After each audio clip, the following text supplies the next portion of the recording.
Have you ever felt your stomach drop just from seeing a face across a crowded room? The kind of raw, suffocating panic that makes you grab the nearest stranger and beg them to play a part. She thought she was just borrowing a broad pair of shoulders for 3 minutes to escape her toxic ex. She didn't look closely at the man she pulled onto the dance floor. If she had, she would have noticed the scars, the heavy stillness, the way the entire room seemed to hold its breath around him. Listen closely. The Winslow Foundation's annual gala sounded like money and smelled like desperation. Nora hated it. She stood near a towering ice sculpture that was slowly weeping onto a bed of oysters, nursing a club soda with a bruised lime. Her dress, a rented emerald silk slip, clung to her in ways she felt hyper-aware of. The heels she wore were instruments of torture, digging into her arches with every minute that ticked by. She was here because her firm mandated it. "FaceTime, Nora," her boss, Davis, had insisted. "We need the wealthy to feel good about letting us design their summer homes." So, she smiled. She nodded. She faded into the wallpaper, and then the heavy oak doors of the ballroom swung open, and the air left her lungs. Brendan. He walked in with that same arrogant, loose-limbed stride that used to make her heart flutter. Before she learned it was just the swagger of a man who believed the world existed solely to serve him. He was wearing a bespoke tuxedo. On his arm was a blonde woman who looked like she hadn't yet experienced her first quarter-life crisis. She was laughing at something he said, looking up at him with the exact same adoration Nora had once worn like a collar. Nora's grip on her glass tightened until her knuckles turned bone-white. The panic didn't start in her chest. It started in her stomach, a cold, leaden weight that paralyzed her. 2 years. 2 years since she had packed her life into 3 suitcases and left while he was at a golf retreat. 2 years of therapy, of rebuilding her shattered self-esteem, of learning how to sleep without flinching when the front door opened. He was looking around the room. He was scanning the crowd. He was looking for a target. "Don't see me. Please don't see me." But the crowd parted, a sea of sequins and black ties shifting, and for a fraction of a second, his gaze snagged on the emerald silk.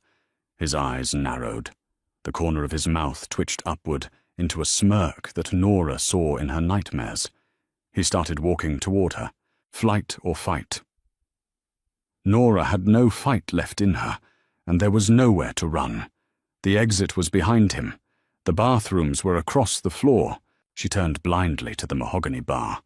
Her eyes frantically searched for a shield, an escape route, anything. There was a man sitting on the final stool in the darkest corner of the room. He was apart from the crowd, nursing a glass of amber liquid. He wore a dark, impeccably tailored suit, but he didn't look like the rest of the peacocks in the room. He sat with a terrifying stillness. Nora didn't think.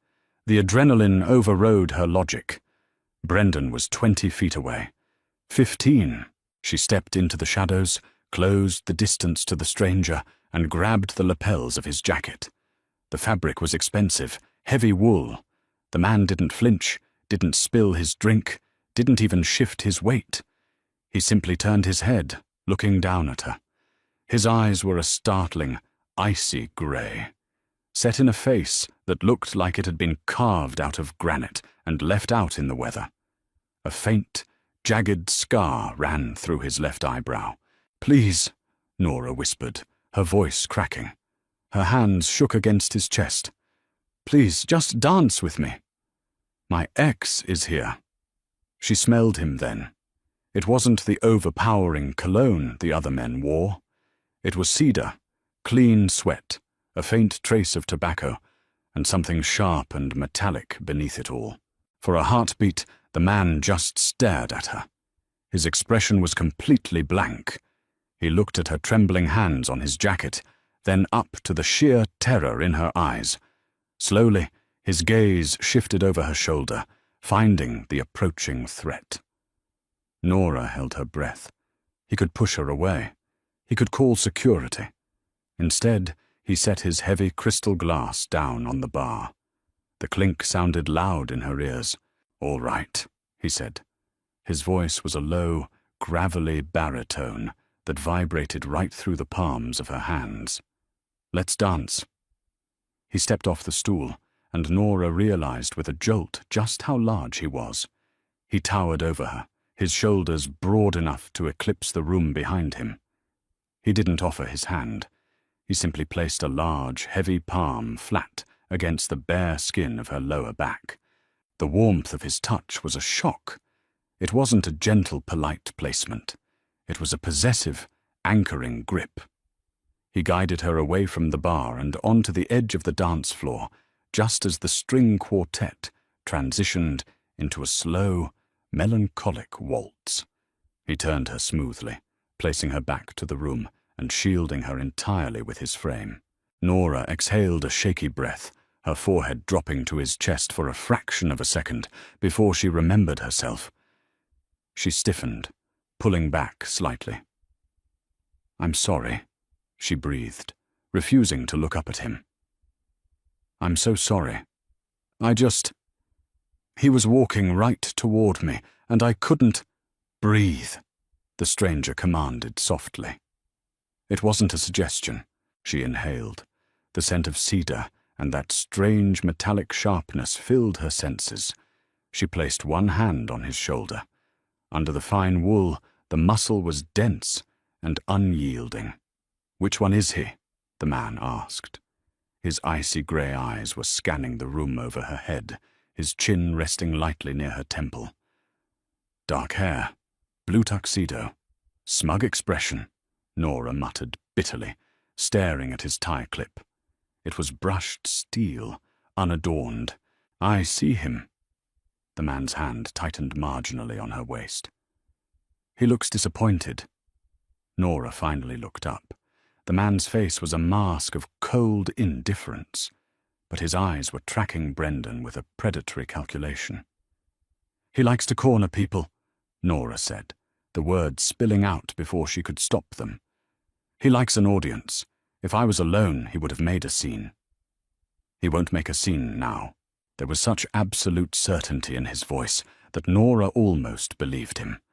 They swayed to the music. The man moved gracefully, but not like a trained dancer. He moved like a fighter, efficient, balanced, acutely aware of his center of gravity. "Nora!" The voice sliced through the music like a rusty blade. Nora froze. The stranger didn't stop moving. He smoothly pivoted them so Nora was tucked into his side, facing the edge of the dance floor. Brendan stood there. He had left his young blonde companion behind. He had a glass of champagne in one hand, sloshing slightly, and that familiar, mocking smile plastered on his face. "I thought that was you," Brendan said, looking her up and down. His eyes lingered critically on the rented dress. "I see you're still squeezing into clearance rack silk. How have you been? It's been a while." Nora's throat closed up. The script she had practiced in the shower for 2 years vanished. The fear was a living thing in her chest, squeezing her lungs. She opened her mouth, but no sound came out. Brendan chuckled, stepping closer, extending a hand to her arm. "Not going to introduce me to your—" The stranger moved. It was a micro-adjustment, barely visible, but suddenly he was standing squarely between Nora and Brendan. Brendan's hand stopped in midair. "She's busy," the stranger said. His tone was conversational, quiet even, but the temperature in the immediate vicinity seemed to drop 10 degrees. Brendan blinked, his smile faltering, as he finally looked at the man Nora had dragged onto the floor. "Excuse me?" "I'm an old friend. I was just saying hello." Brendan puffed his chest out slightly, relying on his wealth and status to bully his way through, as he always did. "Who are you exactly?" The stranger didn't answer. He simply stared at Brendan. Nora watched the interaction from the safety of the stranger's shadow. She saw Brendan's bravado hit a brick wall. The stranger's eyes were entirely devoid of warmth, empathy, or social graces. It was the look of a man evaluating a piece of meat on a butcher's block. Under that dead, heavy stare, Brendan physically wilted. The smirk slid off his face. His eyes darted to the scar on the man's brow, then down to the massive hands hanging loosely at his sides. Brendan swallowed hard, his Adam's apple bobbing nervously. "Right," Brendan mumbled, taking a step backward.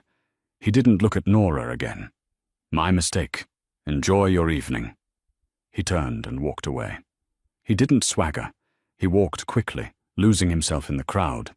Nora stared after him, utterly bewildered. Brendan never backed down. Brendan thrived on conflict. Brendan sued people over parking spots. "He's gone," the stranger said quietly. Nora looked back up at him. "What did you do? Why did he look at you like that?" "Bullies are cowards," the man replied smoothly, stepping back into the rhythm of the music. He pulled her a fraction of an inch closer. "They recognize when they're out of their depth." Nora frowned, her heart still hammering against her ribs, but for a completely different reason now. She looked at his hands. Across his knuckles, she saw faint, pale scars. She noticed the way his jacket hung, slightly heavier on the left side. She noticed that the other couples on the dance floor were giving them a very wide berth. The music swelled, reaching its crescendo, and then faded out into polite applause. The dance was over. The stranger released her waist. The absence of his heat left her feeling suddenly cold. "Thank you," Nora said softly, wrapping her arms around herself. You saved me from a terrible night. Can I buy you a drink? I don't even know your name." The man looked at her for a long moment. There was a flicker of something unreadable in those icy eyes. "Go home, Nora," he said, turning away. She froze. "Wait, how do you know my name?" "I didn't tell you my name." He didn't look back. He just walked toward the exit, the crowd parting for him instantly, parting like water before a shark. A man in a dark suit, standing near the door, immediately fell into step behind him, handing him a dark wool overcoat. Nora stood alone on the dance floor, the chill of the ballroom finally sinking into her bones. Monday morning hit like a hangover. Nora stood in the cramped break room of Apex Development, staring blankly as the cheap coffee machine sputtered out brown water into her mug. The fluorescent lights hummed a harsh, vibrating tune that gave her an instant headache.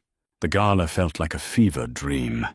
The emerald dress was back in its garment bag, ready to be returned. Brendan's brief, terrifying appearance had been neutralized, leaving her strangely hollow. But it was the stranger that haunted her thoughts, his voice, the weight of his hand. "Go home, Nora." How did he know her name? Had Brendan said it? Yes, Brendan had said it right before the stranger stepped in front of him. That had to be it. "Nora, are you awake in there?" Nora blinked, nearly overfilling her mug. She turned to see Davis, her boss, leaning against the doorframe. He looked awful.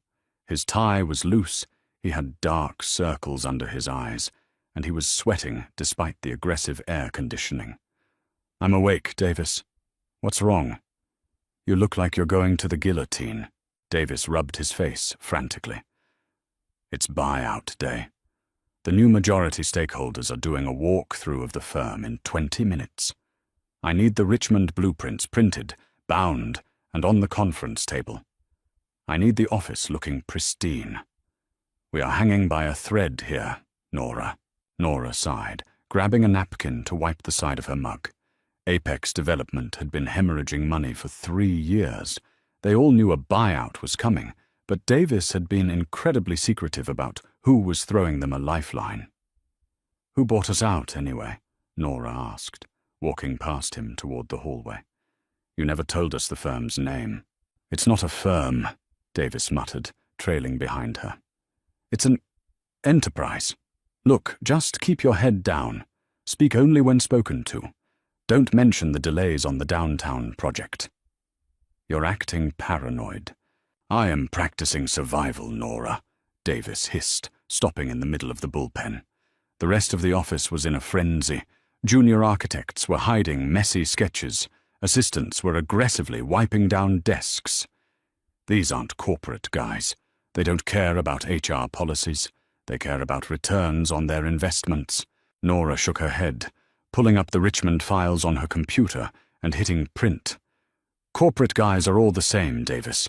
They wear suits, they look at spreadsheets, and they fire the middle management.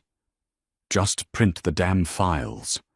20 minutes later, Nora was standing at the back of the large glass-walled conference room. The bound blueprints were perfectly aligned on the long teak table. Davis stood at the head, twitching with nervous energy. The room was deathly quiet. Then, the elevator pinged. Through the glass walls, Nora watched the heavy oak doors of the reception area open. 4 men walked in. They were wearing tailored suits, but Davis was right. They didn't look like corporate guys. They moved with a synchronized, predatory grace. They surveyed the reception area, not like men looking for the coffee machine, but like men securing a perimeter. The receptionist, a bubbly girl named Jess, stood up and immediately sat back down, completely silenced by the sheer intimidation radiating off them. The men parted, creating a path for the man leading them. Nora's breath hitched. Her heart slammed against her ribs with the force of a sledgehammer. He was wearing a charcoal 3-piece suit today, lacking a tie, his collar open to reveal the strong column of his throat. The faint scar through his left eyebrow was more visible under the harsh office lighting. He looked harder, sharper, and endlessly more dangerous than he had in the dim light of the charity gala. The stranger. Davis rushed forward as the man entered the conference room, extending a sweaty, trembling hand. "Mr. Costa," Davis said, his voice cracking slightly. "Welcome to Apex. I'm Davis Miller. We are deeply honored." The man didn't look at Davis. He didn't look at the outstretched hand. Vincent Costa's icy grey eyes swept the room and locked instantly, unerringly, onto Nora, standing in the back corner. The silence in the room stretched until it felt like a wire about to snap. The 3 men flanking Costa stood motionless, their eyes tracking his gaze to Nora. Davis, entirely ignored, slowly lowered his hand, a look of profound confusion and terror washing over his face. Nora couldn't move. Her feet were rooted to the carpet. Costa, the Costa Syndicate, the rumors she had ignored, the whispers about the violent, ruthless family taking over real estate down by the docks to wash their money. Vincent finally broke the silence. He didn't speak to Davis. He took 3 slow, deliberate steps into the room, his eyes never leaving Nora. "Did you get home safely?" His deep, gravelly voice echoed off the glass walls. 30 heads swiveled toward Nora. Davis looked like he was going to pass out. Nora swallowed the dry lump in her throat. She gripped the back of a leather chair to keep her hands from shaking. "Yes," she managed to whisper. "I did." Vincent nodded once, a sharp, decisive movement. "Good." He finally tore his gaze away from her, turning to a pale, hyperventilating Davis. "Now, Mr. Miller, let's talk about why my investment is 6 months behind schedule." The conference room felt like a vacuum. Every ounce of oxygen had been sucked out the moment Vincent Costa acknowledged her. Davis was still standing at the head of the table, his mouth opening and closing like a landed fish. He looked at Nora, then at Vincent, trying to compute the social math of a junior architect, knowing the man who had just bought their debt. He couldn't. "Mr. Costa," Davis finally managed, his voice entirely stripped of its usual condescension. I wasn't aware you and Miss Hayes were acquainted." Vincent didn't bother looking at him. He pulled out one of the heavy leather chairs and sat down. He didn't slouch, but he didn't sit rigidly either. He occupied the space with the relaxed, terrifying ease of an apex predator at rest. One of his men, a tall, broad-shouldered guy with a broken nose, silently closed the glass doors. The click of the latch sounded like a gunshot. "Sit down, Mr. Miller," Vincent said. It wasn't a request. Davis scrambled to sit. Vincent finally dragged his eyes away from Nora. He pulled the bound blueprints of the Richmond project toward him. He didn't open them immediately. He rested his large, scarred hands flat on the cover.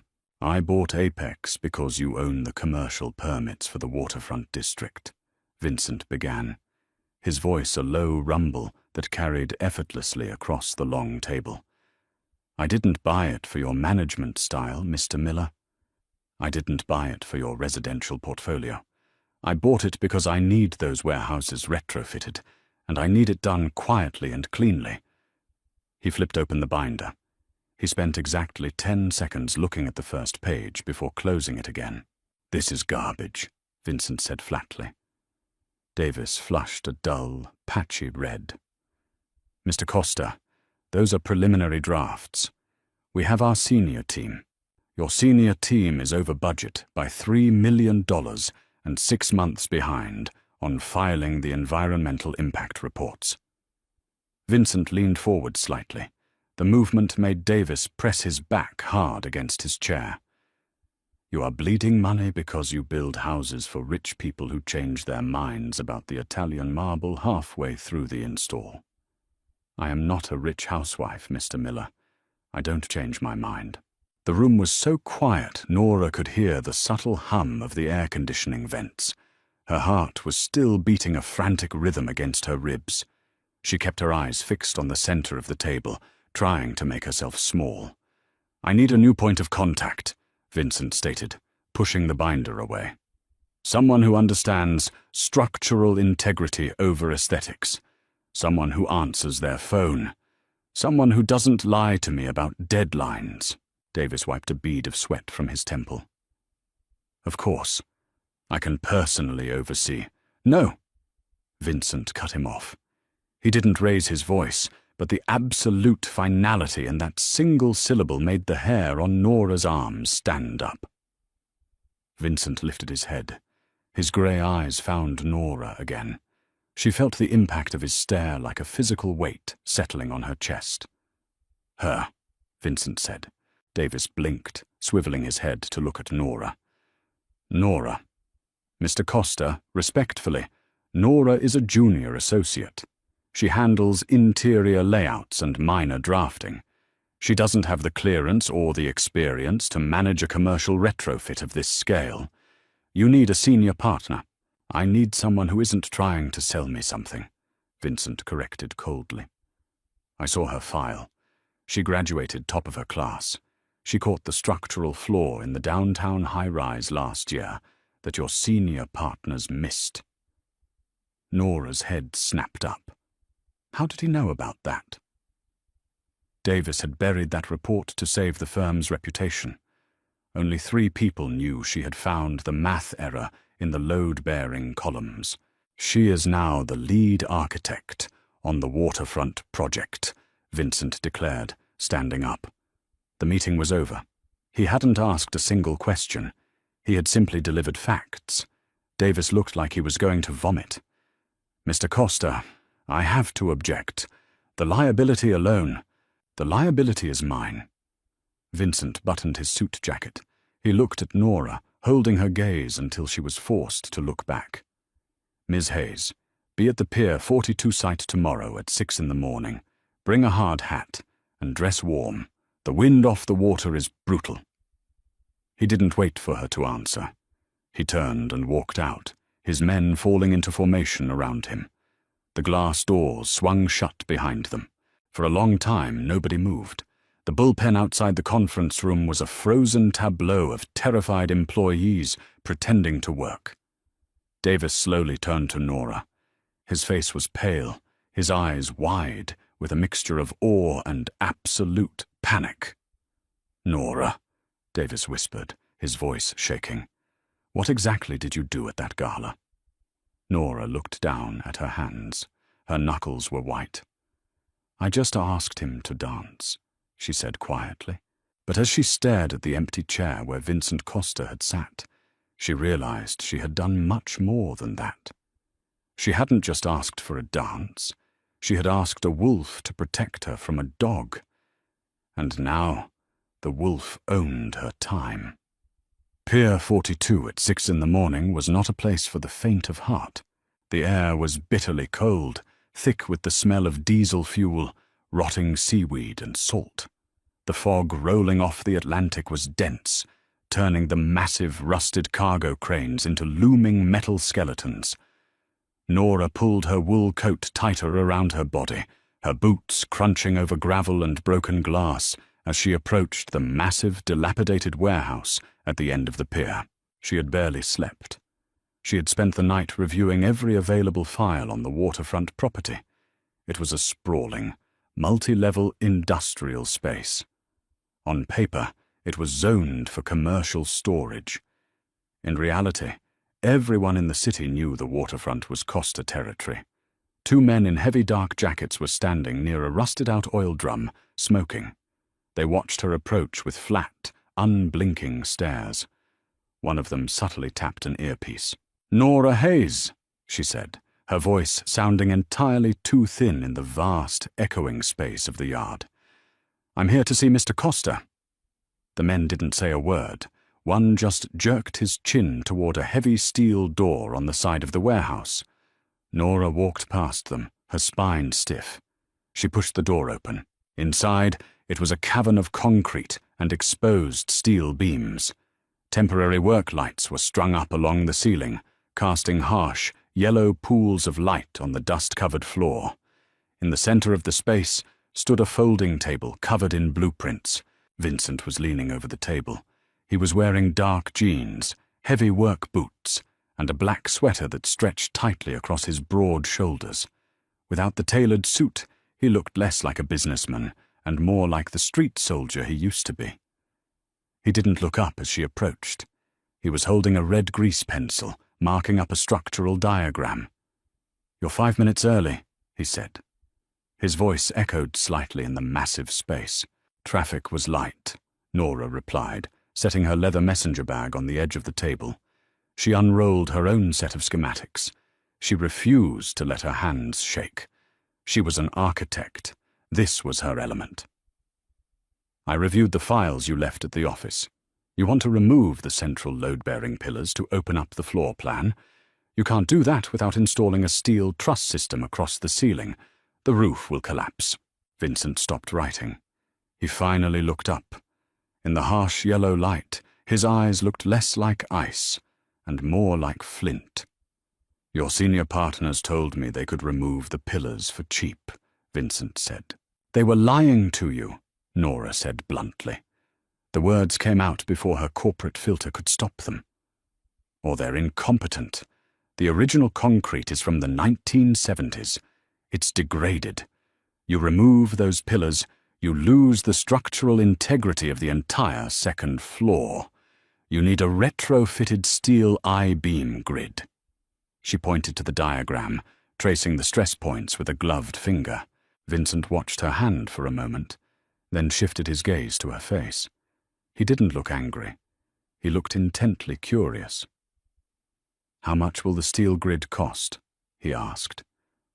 "An extra 400,000. Minimum. And it adds a month to the timeline."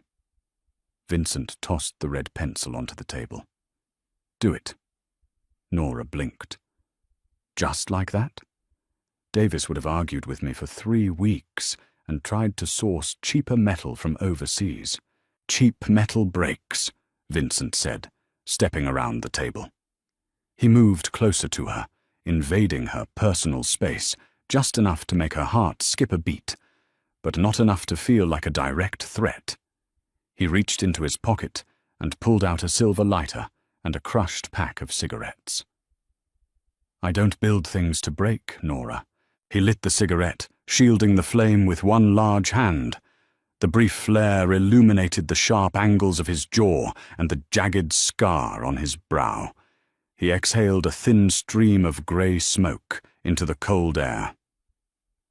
"Why did you let a guy in a cheap tuxedo back you into a corner?" The shift in conversation was so abrupt, it gave her whiplash. Nora stiffened, pulling her hand back from the blueprints. "I don't think my personal life is relevant to the structural integrity of this warehouse, Mr. Costa." "Vincent," he corrected quietly. "And everything is relevant. You have a spine when you're talking about concrete and steel. You look me in the eye and tell me my plans are garbage. But 3 nights ago, you were shaking so hard, I thought your knees were going to give out." Nora felt a hot flush of shame burn the back of her neck. "You don't know anything about him." "I know he's a coward who bullies women," Vincent said evenly, taking another drag. "And I know he's Brendan Wallace, junior partner at a wealth management firm, drives a leased Porsche, has a history of aggressive litigation against former tenants, and a couple of sealed domestic disturbance calls." Nora stared at him, horrified. "You investigated him? You grabbed my jacket and begged for help. I don't let strangers into my orbit without knowing exactly what they're dragging behind them." Vincent leaned against the edge of the table, crossing his arms over his chest. "Why did you stay with him?" "I didn't," Nora snapped, her anger finally overriding her fear of the man standing in front of her. "I left him 2 years ago. I left with nothing but my clothes, but people like Brendan don't let you just walk away. They make it a game. They show up at your favorite coffee shops. They accidentally bump into your friends. They make sure you know that they can reach out and touch you whenever they want." Her breathing was shallow. She hadn't spoken about this out loud to anyone but her therapist. Vincent watched her. His expression didn't change, but the stillness about him deepened. It wasn't an empty stillness. It was the coiled tension of a spring. "He likes the control," Vincent murmured, almost to himself. "He likes the fear," Nora corrected bitterly. "So don't look at me and tell me I don't have a spine. You have men with guns standing at your door. You walk into a room and people stop breathing. It's easy to be brave when you're the scariest thing in the room." Silence fell over the warehouse, heavy and absolute. The only sound was the distant crashing of waves against the pier. Nora instantly regretted the words. She had just yelled at a Mafia boss. She waited for the explosion. She waited for the cold, dead look he had given Brendan. Instead, Vincent reached out. He didn't grab her. He simply brushed his knuckles against the sleeve of her coat. A feather-light touch. "You're right," he said softly. "It is easy, which means your bravery is worth a hell of a lot more than mine." He turned back to the blueprints, dropping his cigarette onto the concrete floor and crushing it under the heel of his boot. "Draw up the plans for the steel grid. I want them on my desk by Friday." He walked away, disappearing into the shadows of the warehouse, leaving Nora standing alone by the table. She touched the sleeve of her coat, where his knuckles had brushed against her. The fabric felt unnaturally warm. By Thursday, the invisible net around Nora became impossible to ignore. It started subtly. She was working late at the Apex office on Wednesday night, drafting the trust system. When she finally packed up at 10 p.m. and walked out to the deserted parking garage, a black SUV was idling near the exit. As she unlocked her battered sedan, a man stepped out of the SUV. It was the guy with the broken nose from the boardroom. He didn't approach her. He just leaned against his door, watching the perimeter, and didn't get back into his car until she had safely pulled out onto the street. He trailed her exactly 3 car lengths behind, all the way to her apartment building in the suburbs. The next morning, the barista at her regular coffee shop handed her a cappuccino she hadn't ordered yet. The guy in the dark coat paid for it, the barista said, pointing out the window. Nora looked out. A different man, wearing a sharp suit and an earpiece, was standing across the street, reading a newspaper. He didn't even look up as she stared at him. She wasn't stupid. She knew this wasn't romantic. This was a territorial marker. Vincent Costa was ensuring his new investment, her, was secure. It made her feel simultaneously suffocated and, to her deep shame, incredibly safe. For 2 years, her head had been on a swivel. Every time a car slowed down behind her, every time a man with dark hair walked into a restaurant, her stomach had dropped. Now, she walked down the street, wrapped in an invisible armor of organized crime. It was a dangerous illusion, and it shattered on Thursday night. It was raining, a cold, relentless drizzle that slicked the pavement and blurred the streetlights. Nora had just left the grocery store 2 blocks from her apartment. She was balancing a paper bag in one hand and struggling to open her umbrella with the other. "Need a hand with that?" The voice hit her like a physical blow to the back of the knees. Nora froze, the umbrella slipping from her fingers to clatter onto the wet sidewalk. She turned slowly. Brendan was standing under the awning of a closed dry cleaner. He wasn't wearing a tuxedo today. He wore a damp trench coat, his hair plastered to his forehead. He looked disheveled. He looked angry. The faint smell of scotch drifted off him, cutting through the smell of the rain. "Brendan," Nora said, her voice tight. "What are you doing here?" He stepped out from under the awning, closing the distance between them. Nora instinctively took a step back, her heel hitting a puddle. "I came to see you," Brendan said, his voice slurred slightly. He wasn't staggering drunk, but he was deep into the aggressive phase of intoxication. "You've been ignoring my emails, Nora. That's rude, after I was so polite to your little friend at the gala." "I blocked your email 2 years ago," Nora said, keeping her tone as flat and uninteresting as possible. "De-escalate. Don't engage. You need to leave. I'm going home." She turned to walk away, but Brendan moved faster than she anticipated. His hand shot out, his fingers closing around her upper arm with a bruising grip. The paper grocery bag ripped, spilling apples and a carton of milk onto the wet pavement. "I'm talking to you," Brendan snarled, his polite veneer entirely gone. His grip tightened painfully. "Who is he, Nora? You think you can just parade some thug in a cheap suit in front of me and make me look like a fool? You think you're better than me now?" Panic, cold and sharp, flooded Nora's veins. She tried to yank her arm away, but his grip was like a vice. "Let go of me, Brendan. Right now." "Or what?" Brendan sneered, stepping closer, his breath hot and sour against her face. "You're going to scream? It's raining. Nobody's out here. You've always been pathetic, Nora. Thinking you can just... He asked you to let go of her." The voice didn't come from behind Nora. It came from the alleyway next to the dry cleaner. Brendan stopped mid-sentence. He didn't let go of Nora's arm, but his head snapped toward the darkness. A figure stepped out of the shadows. It wasn't the guy with the broken nose. It wasn't the man from the coffee shop. It was Vincent. He wasn't wearing a coat. The rain was soaking his dark shirt, plastering it to his chest, but he didn't seem to notice the cold. His hands were shoved deep into his pockets. He walked with a slow, deliberate, terrifying lethargy. Brendan laughed, a short, nervous sound. "You again. What, you following her around like a lost dog?" He puffed his chest out, his liquid courage overriding his self-preservation. "Listen, pal, this is between me and my ex-girlfriend. You need to walk away before I call the cops." Vincent stopped about 5 feet away.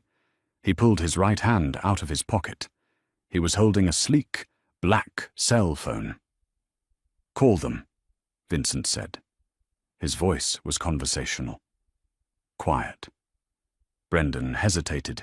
Vincent tapped the screen of his phone. "Actually, I'll save you the trouble.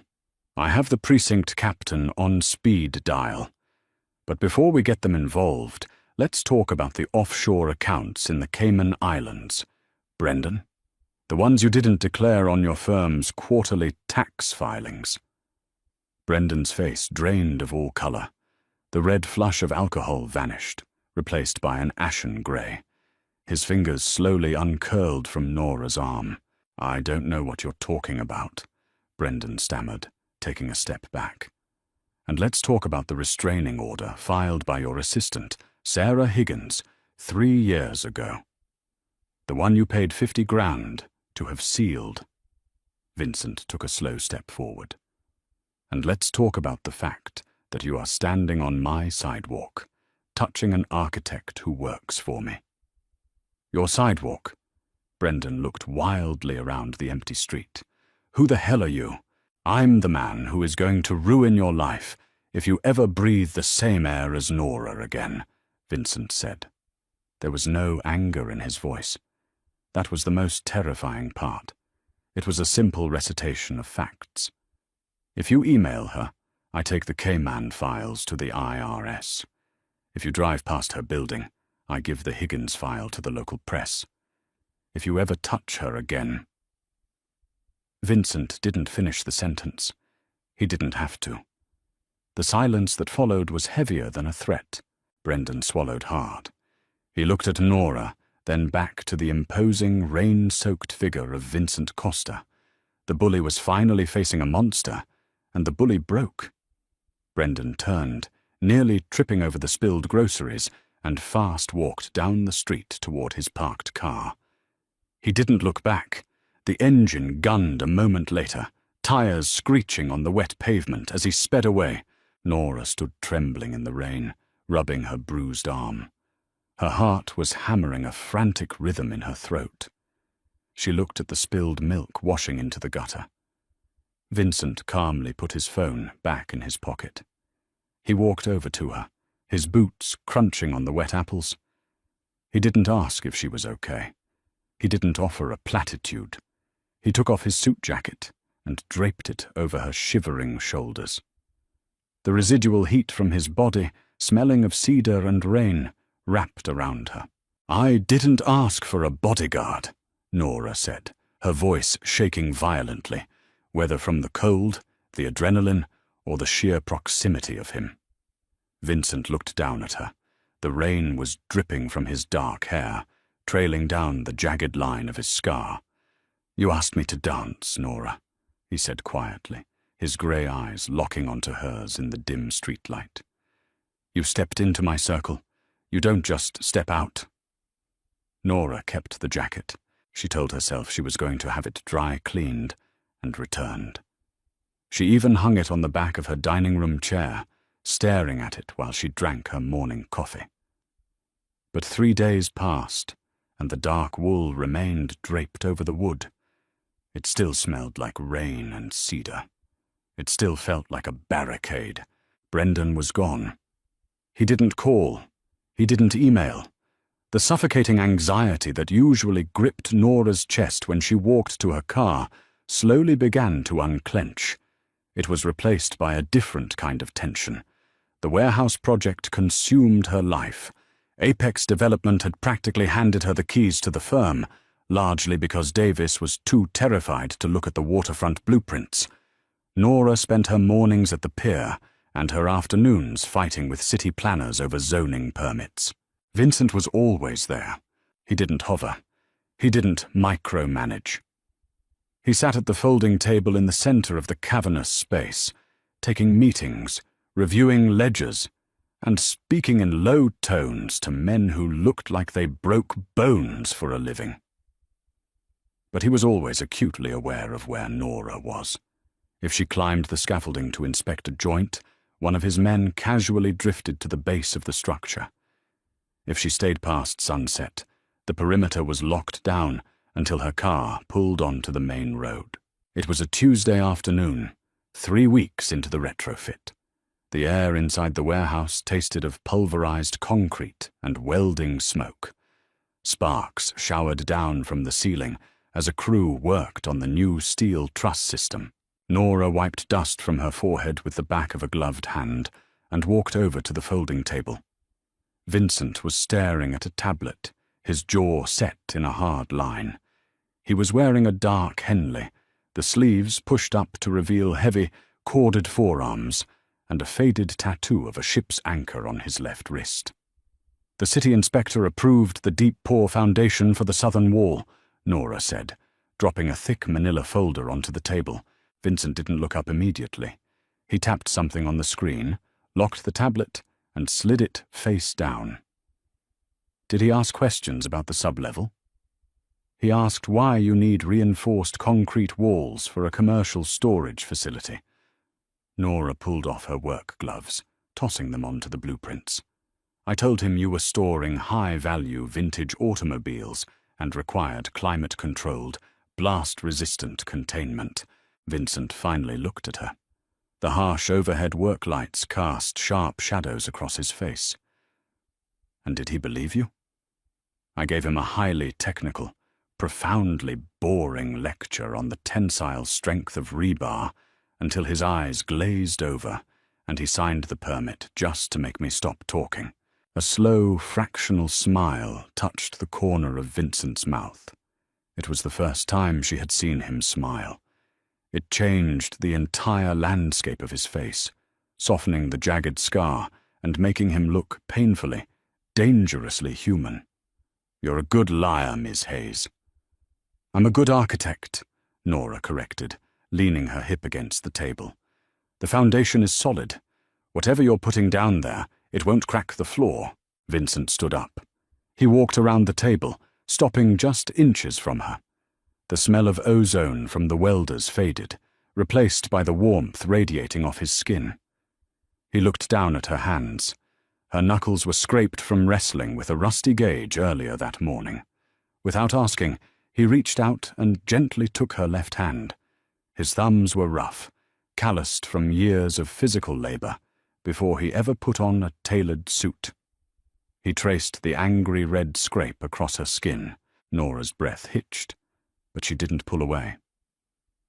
"I bought this place to go legitimate," Vincent said quietly, his eyes focused on her bruised skin. "The sublevel isn't for weapons, it's not for drugs. It's a secure vault for offshore servers. Data storage. The tech companies in the financial district pay a premium for off-grid, physically impenetrable servers." Nora stared at his chest. "Why are you telling me this?" "Because you think I'm building a bunker to hide bodies," he replied, his voice a low rumble. "And because I want you to know what you're building. You're a criminal, Vincent." The words slipped out. They were blunt. They were dangerous. He didn't flinch. He slowly released her hand, meeting her gaze. His grey eyes were unreadable. "Yes, I am." "Then why do you care if the money is clean?" "Because dirty money requires blood to protect it. I'm tired of blood." He looked around the massive, echoing warehouse. "My father built an empire by breaking people. I want to build one by pouring concrete. This building is the anchor. If this works, I transition the family out of the street completely within 5 years." Nora looked at him. Really looked at him. She saw the exhaustion hiding beneath the terrifying stillness. She saw a man trying to dig his way out of a grave he hadn't dug for himself. "You're using my blueprints to buy your soul back," she murmured. Vincent stepped closer. The proximity was a physical weight. Nora had to tilt her head back to maintain eye contact. "I'm using your blueprints because they don't break," he said softly. "You build things that last, Nora. I need something that lasts." He held her gaze for a long moment, the air between them thick and crackling with an unspoken tension. It wasn't the terrified panic she felt with Brendan. It was the terrifying realization that she was standing next to a ledge, and she wanted to jump. "I still have your jacket," she said, her voice dropping to a whisper. Vincent's eyes flicked down to her mouth, then back to her eyes. "Keep it, it's getting cold." The transition from professional necessity to personal entanglement happened quietly. It wasn't marked by grand gestures. It was marked by quiet dinners in empty restaurants. Vincent never formally asked her out. One evening in late November, as a freezing rain battered the warehouse roof, he simply locked the heavy steel doors, looked at her, and said, "You haven't eaten since noon. We're getting food." He drove a heavy, armored SUV that smelled like expensive leather. He took her to a small, dimly lit Italian restaurant in a neighborhood Nora had never visited. There was no sign above the door.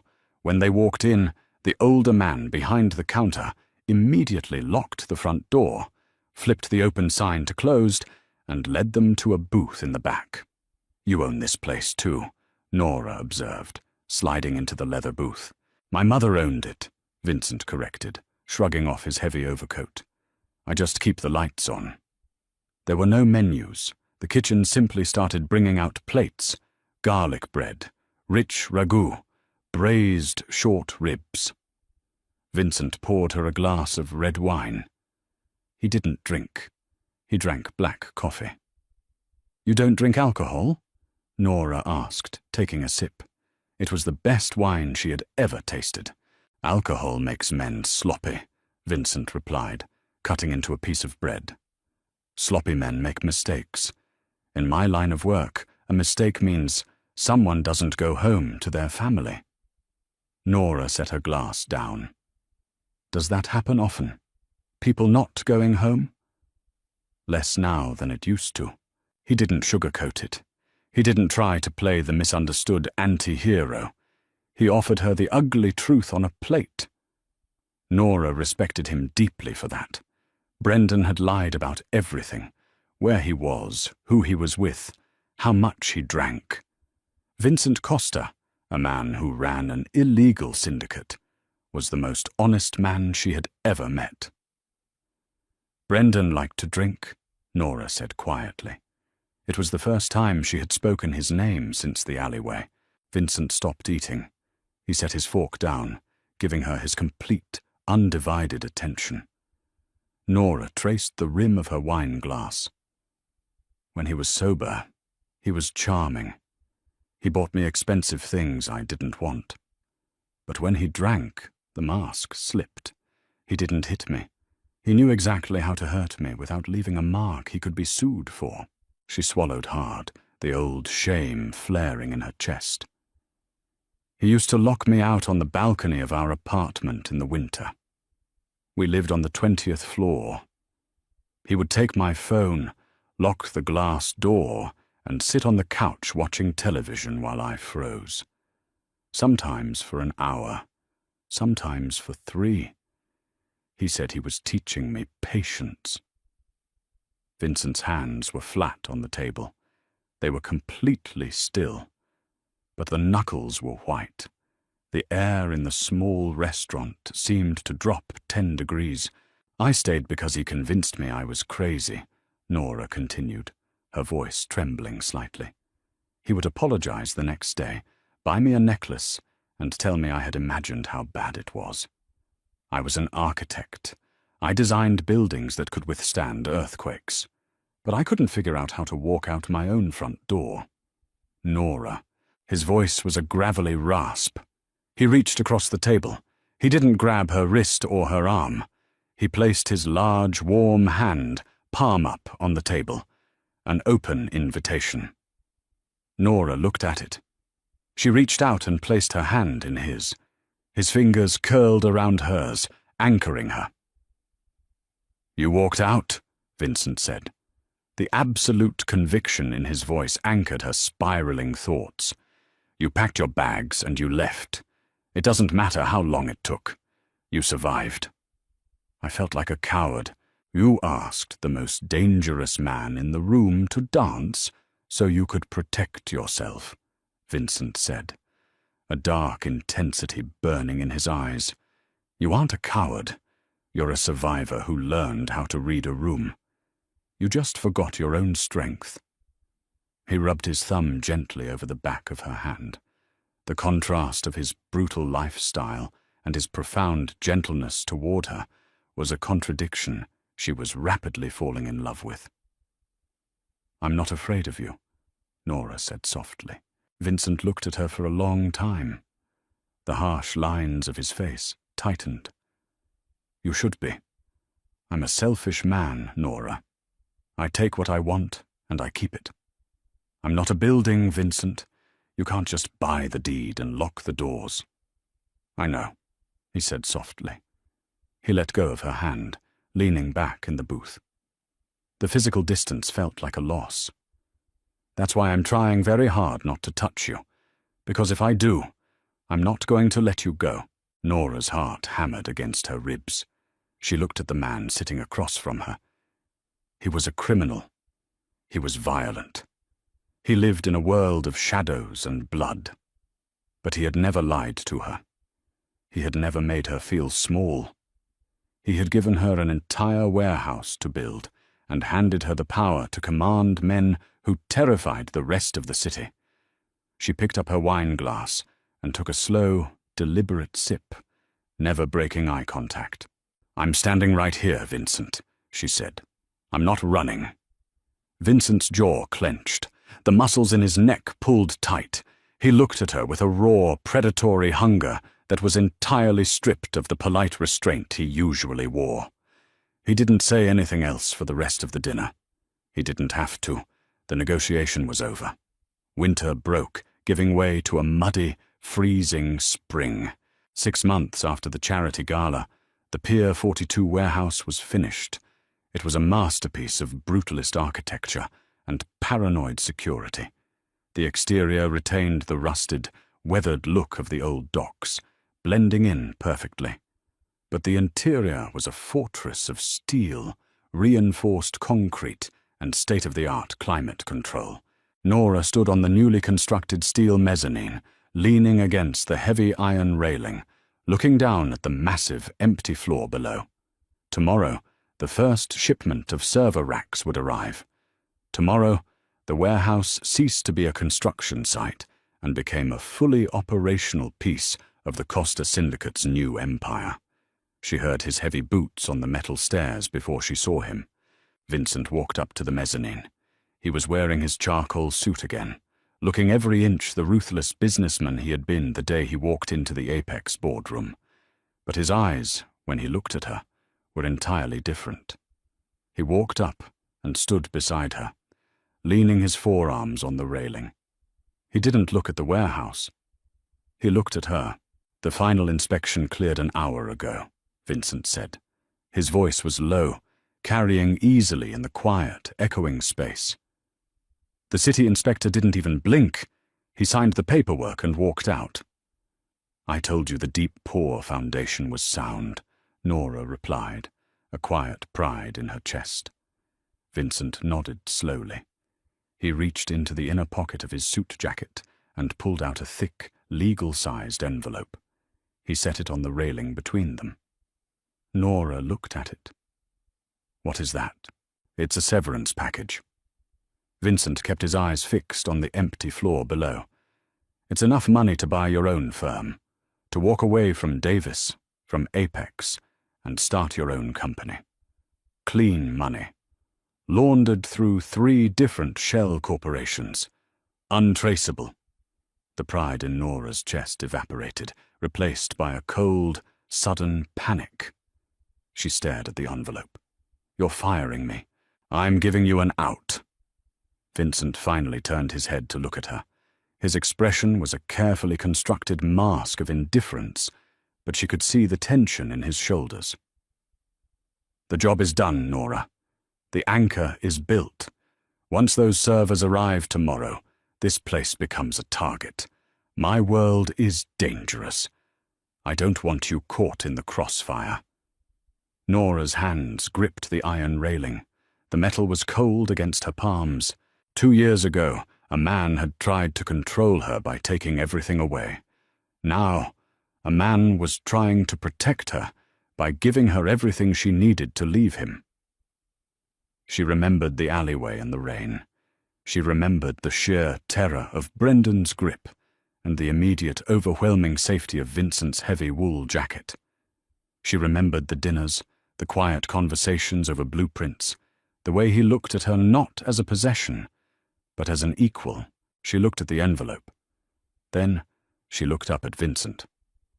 "Did I build the walls thick enough?" she asked quietly. Vincent frowned, clearly confused by the shift in topic. "Yes. 2 feet of reinforced concrete. They can withstand a localized blast." "Did I calculate the load-bearing stress correctly on this mezzanine?" "Nora, you know you did. It can hold 50 tons. So it won't break?" "No, it won't break." Nora turned fully to face him. She didn't touch the envelope. "Neither will I." Vincent's mask cracked. A flicker of real, raw emotion crossed his face, fear and a desperate, starving hope.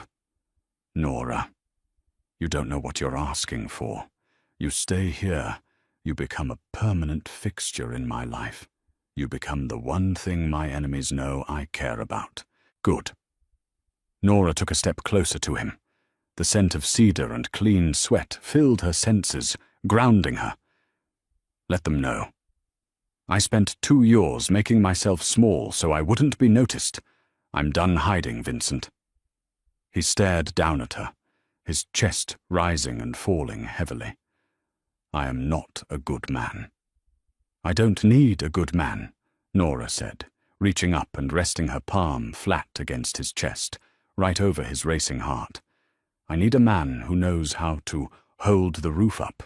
Vincent let out a shaky breath. The restraint he had practiced for 6 months shattered. He moved with that terrifying, predatory speed, but there was no violence in it. His hands framed her face, his thumbs sweeping across her cheekbones. He looked into her eyes, searching for any hesitation, any lingering fear. He found nothing but absolute, unyielding certainty. He kissed her. It wasn't a polite kiss. It was desperate, heavy, and consuming. It tasted like black coffee and inevitability. Nora grabbed the lapels of his suit jacket, just like she had on the night they met. But this time, she wasn't using him as a shield. She was pulling him closer, anchoring herself to the solid, unyielding reality of him. His arms wrapped tightly around her waist, lifting her slightly off her feet, pressing her back against the heavy iron railing she had designed. The kiss deepened, a messy, grounded clash of teeth and breath that wiped out the rest of the world. When he finally pulled back, he didn't let her go. He rested his forehead against hers. They were both breathing hard. "You're sure?" he rasped, his voice rough. "Once I close this door, I'm locking it." Nora smiled, her hand sliding up to his shoulders, feeling the dense muscle beneath his suit.